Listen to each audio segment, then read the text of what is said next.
Yes, student. Today we are going to discuss the velocity of the spherical body in the viscous medium. As we know that if a body travels through the viscous medium, the viscous drag force acts on the body. Now, if a body is in the viscous medium, then the force of buoyancy also acts on the body, as well as the weight of the body acts in the downward direction.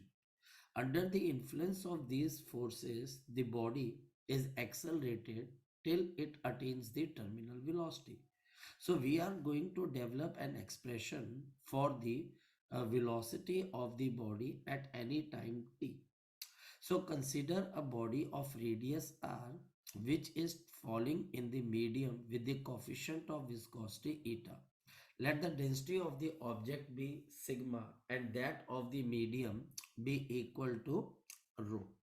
If the object if the object starts with 0 meter per second, it means that at the beginning or at the upper layer of the liquid, the body starts with the initial velocity 0 meter per second.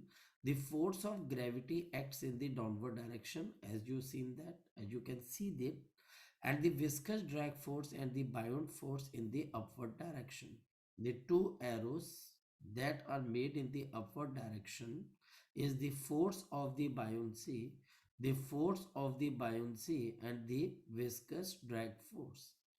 If at any instant, at any time t, the velocity is u meter per second, so body will be under the acceleration. Due to various these forces, it will be accelerated motion. So we can write down mg because it will be a dominating force. Therefore, the body is falling downward minus 6 pi eta ru. This is the force which is the expression from the Stokes law, where 6 pi is a constant, eta coefficient of viscosity, r is the radius of body, and u is the velocity of the object at that instant, plus v is the volume, v is the volume of the object, rho density of the medium or the liquid into g. This represent the buoyant force. This represents the viscous drag force. Because these forces are not equal, mg is a dominating force, so body is accelerating, so whole this expression will be equal to mass into acceleration, which is nothing but the Newton's second law of the motion. Because we know that the volume is equal to mass upon density for the object. For the object, the volume is equal to mass upon density. So we can replace the volume by mass upon density. Now this is the density of the object. Rho is the density of the liquid into g, mass into acceleration. Now dividing both sides by mass, what we get? We get g, because mass will be lost in dividing process, minus 6 pi eta ru. U is the instantaneous velocity upon mass. Rho upon sigma into g is equal to acceleration. Suppose I take 6 pi eta r by m. 6 pi eta r by m is equal to k, which is a constant, then we get g minus ku minus of rho by sigma g is equal to acceleration. I will take these two terms have g in their common, so g 1 minus rho by sigma minus ku du by dt, because acceleration can be written as is equal to du by dt. We know this concept from the chapter kinematics. So we replace the terms and we get the du. Now du divided by g 1 minus rho minus ku is equal to dt. So what we have done, we have taken dt to the extreme of left and taken the this whole expression into the bottom of the right hand side. So now we get this expression du g 1 minus rho by sigma minus ku is equal to dt. Now integrating both sides, At time t is equal to 0, initial velocity was equal to 0.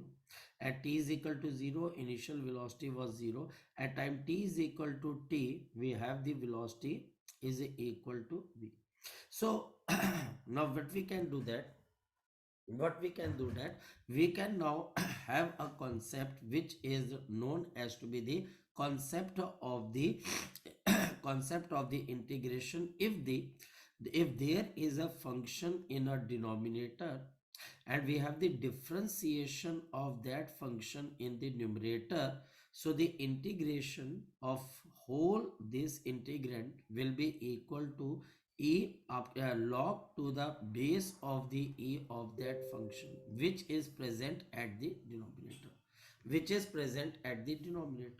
If I differentiate the denominator, what is left? If I differentiate the denominator, I will be left with minus of k. So I multiply both sides by minus of k. So minus of k here, minus of k here. So the differentiation of the denominator will be produced in the numerator. So we get log of the denominator.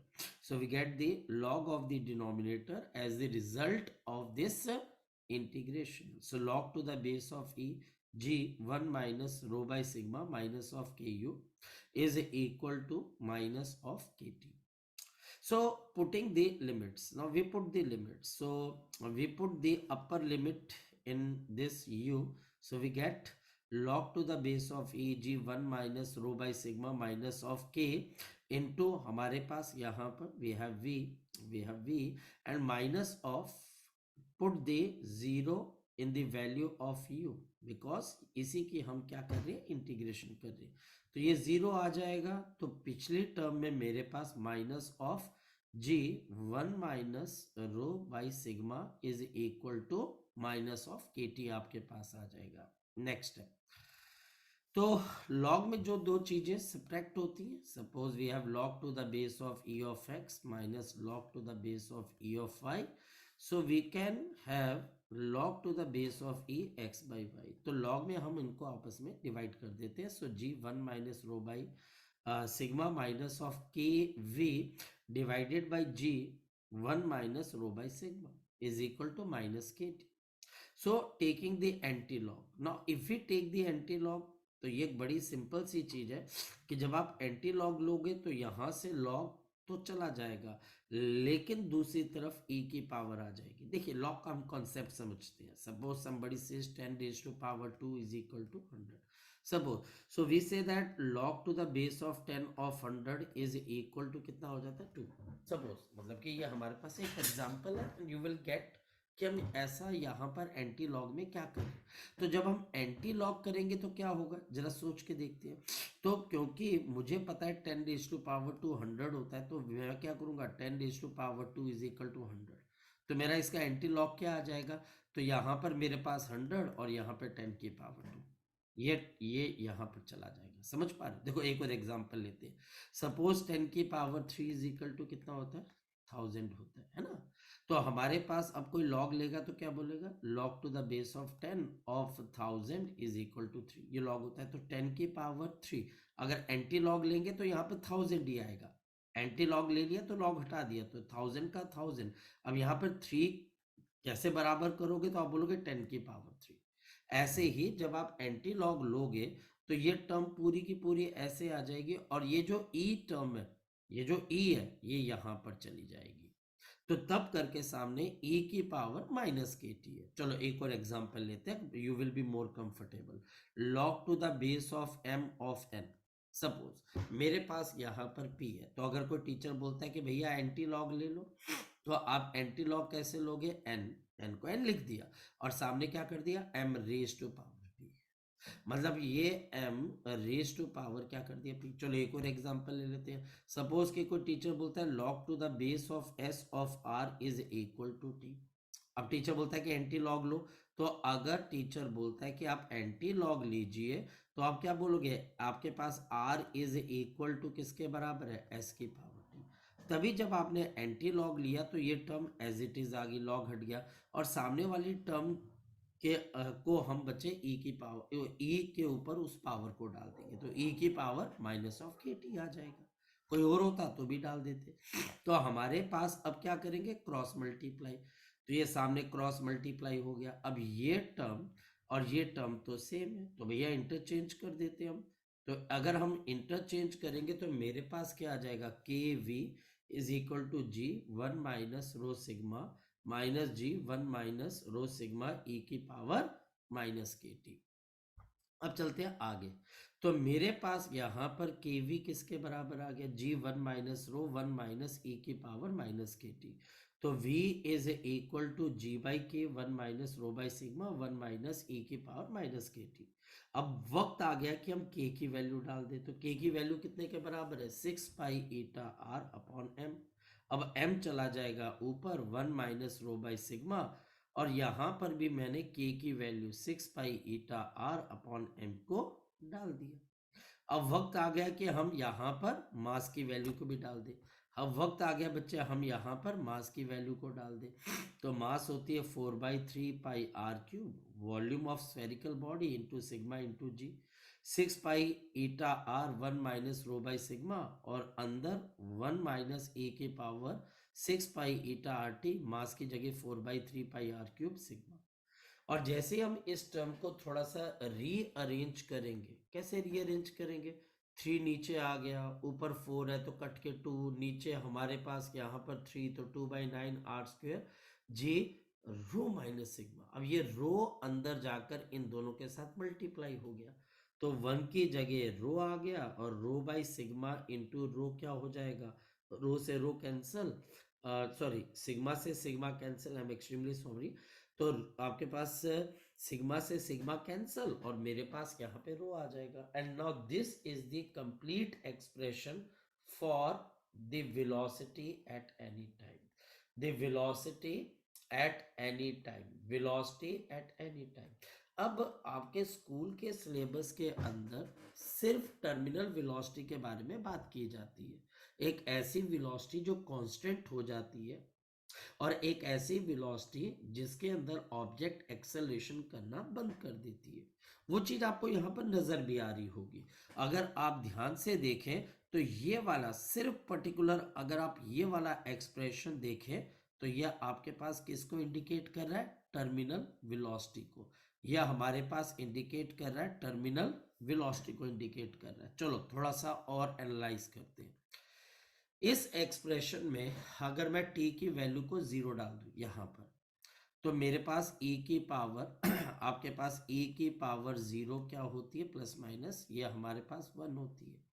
तो obviously 1 पहले से है, e की power 0 फिर 1 हो जाएगी, तो आपके पास वेलोसिटी 0, जो कि सही बात है। जब इसकी शुरुआत हुई थी हमारे पास, तो हमारे पास क्या था कि इसकी वेलोसिटी जो थी वो 0 थी। अगर मैं t की वैल्यू को इनफाइनाइट कर दूं, जैसे मैं t की वैल्यू को इनफाइनाइट करता हूं, तो हमारे पास a की वैल्यू इन्फिनिटी, आपके पास क्या है, 0। तो आपका टर्मिनल वेलोसिटी का एक्सप्रेशन डेवलप हो जाता है, क्योंकि ये पूरी की पूरी टर्म आपके पास क्या हो जाएगी, 0 हो जाएगी। तो आपके पास क्या बचेगी, सिर्फ और सिर्फ टर्मिनल वेलोसिटी। तो हमारे को ये बात समझ में आती है कि अगर आप वेलोसिटी टाइम ग्राफ बनाएं of the object in viscous medium, तो विस्कस मीडियम, तो हमारे पास यहां पर क्या होता है कि t is equal to infinity पे ये ऑब्जेक्ट किसको रीच करेगी, आपकी टर्मिनल वेलोसिटी को, और उससे पीछे पीछे ये बॉडी हमारे पास क्या कर जाएगी, एक्सेलरेटेड मोशन के अंदर रहेगी। नाउ थिंग इज दैट हमारी सारी किताबों के अंदर ये ग्राफ तो दे रखा है, लेकिन जो एक्सप्रेशन हमने अभी डेवलप किया वो एक्सप्रेशन किताबों में मिसिंग है, और इस वजह से बच्चे को ये चीज याद करनी पड़ती है कि भैया ये टर्मिनल वेलोसिटी है, और ये हमारे पास ग्राफ ऐसा ही बनेगा। बट इस ग्राफ के पीछे बनने की एक वजह है, और एक ऐसी चीज है जिसकी वजह से ग्राफ पर्टिकुलर इसी शेप का बन पाता है। अगर हम आगे चले तो एक इंटरेस्टिंग पॉइंट और भी है जो टीचर पूछ सकता है। अगर किसी भी टी टाइम पर आपकी वेलोसिटी टर्मिनल वेलोसिटी से कम है, ऑब्वियसली टर्मिनल वेलोसिटी इन्फिनिटी में मिलेगी तो सबसे ज्यादा होगी। So this is 1/n times of the terminal velocity where n is greater than 1। तो हम क्या करते हैं, यहाँ पर वेलोसिटी का भी एक एक्सप्रेशन आ गया कि velocity v is equal to terminal velocity 1 minus e की power minus n 9 eta 2 R square sigma into T. तो हम यहाँ पर वेलोसिटी की जगह पुट कर देते हैं 1/n into terminal velocity 1 minus E raise to power minus 9 eta T 2 pi R square into sigma. हम ये जानना चाह रहे हैं कि वो क्या टाइम है जिसके ऊपर ऑब्जेक्ट की जो वेलोसिटी होगी वो टर्मिनल वेलोसिटी के 1/3 हो जाए, हाफ हो जाए, 1/10 हो जाए, मतलब कि हमको वो टाइम चाहिए और उस टाइम का एक्सप्रेशन हम डेवलप करना चाह रहे हैं। तो ये कौन सी वेलोसिटी है, ये हमारे पास विस्कस मीडियम के अंदर ऑब्जेक्ट की क्या है, इंस्टेंटेनियस वेलोसिटी है। This is the instantaneous velocity which is missing from most of the books और इसके ऊपर हमको काम करना आना चाहिए। तो ये वीटी से वीटी हमारे पास कैंसिल है, थोड़ी सी हम सिंपल सी मैथमेटिक्स लगाए तो 1/n is equal to 1 minus E raise to power minus 9 eta T 2 R square sigma. इसके बाद हम थोड़ा सा रीअरेंजमेंट करते हैं और मेरे पास यहाँ पर ये ई जो होगा जो एक्सपोनेंशियल है वो लेफ्ट हैंड साइड पे 1/n राइट हैंड साइड पे थोड़ा सा रीअरेंजमेंट किया तो आपके पास n एलसीएम है, n-1/n आ जाएगा। फिर रिवर्स कर देंगे ताकि ये नेगेटिव साइन कंपनसेट हो जाए। तो जैसे रिवर्स करोगे तो अब n ऊपर और n-1 नीचे। फिर हम लॉग ले लेंगे। जैसे बच्चा हमारे पास आप लॉग लोगे तो अब e वाली की जो पावर है वो हमारे पास नॉर्मल हो जाएगी और सामने वाले का लॉग आ जाएगा।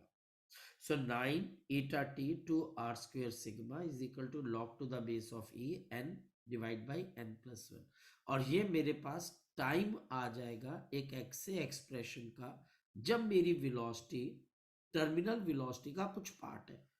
तो 2 r square sigma 9 eta log to the base of e n divided by n minus 1। सो मेरे पास एक सैंपल क्वेश्चन भी है, calculate the time in which the velocity becomes half of the terminal velocity. तो यहाँ पर n की value मेरे पास कितनी आ गई 2। तो मैंने सिंपल यहाँ पर जहां पर n है वहां पर आपने 2 की वैल्यू डाल देनी है, you will get the expression for the time. So ये हमारे पास था एक आपके पास ऐसा क्वेश्चन, एक ऐसी हमारे पास यहाँ पर प्रॉब्लम या ऐसा टॉपिक जिसके बारे में लीस्ट बात की जाती है। तो होप सो आप इन फॉर्मूलों को याद रखोगे, आप इस चीज को अप्रिशिएट करोगे कि हमें इस एक्सप्रेशन के बारे में पता लगा। इस एक्सप्रेशन को डेवलप करने से हमारा कॉन्फिडेंस बढ़ता है, हमें पता लगता है कि कोई भी ग्राफ जो एनसीईआरटी बना रही है या कोई भी किताब बना रही है उसके पीछे की एक्चुअल वजह क्या है। और अगर हम बात करें तो विस्कस मीडियम के अंदर हमारे लिए दो वेलोसिटीज के बारे में बात की जाती है, एक इनिशियल वेलोसिटी 0 और हमारे पास एक टर्मिनल वेलोसिटी। तो बीच की वेलोसिटी का क्या हुआ, टी टाइम के ऊपर उसके बारे में कोई बात नहीं करता, हमने उस वेलोसिटी की बात की और इस वेलोसिटी में अगर आप टी की वैल्यू इंफिनिटी पुट कर दो तो आपके पास क्या आ जाती है, टर्मिनल वेलोसिटी। सो थैंक्स, आप इसको अगर देखें और अगर कोई डाउट हो तो आप मुझे बता सकते हैं। चलिए okay, bye bye, take care.